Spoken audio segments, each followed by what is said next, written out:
سوال نمبر 1، وہ کون سا عمل ہے جس کا ثواب اللہ تعالیٰ خود دیں گے؟ جواب: روزہ۔ سوال نمبر 2، زکوٰۃ کی شرح کیا ہے؟ جواب: 2.5% یعنی 2.5%۔ سوال نمبر 3، حج کے فرائض کیا ہیں؟ جواب: احرام باندھنا، قیام عرفات، طواف کعبہ۔ سوال نمبر 4، مسکین کسے کہتے ہیں؟ جواب: معاشرے کے وہ لوگ جن کے پاس ضروریات زندگی کی اشیاء بھی نہ ہوں۔ سوال: قرآن کی کس آیت میں سب سے زیادہ اسماء الحسنی آئے ہیں؟ جواب: سورۃ الحشر کی آیت نمبر 23۔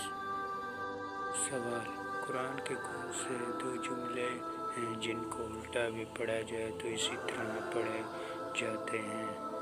جواب: قل فی فلق، سورۃ الانبیاء آیت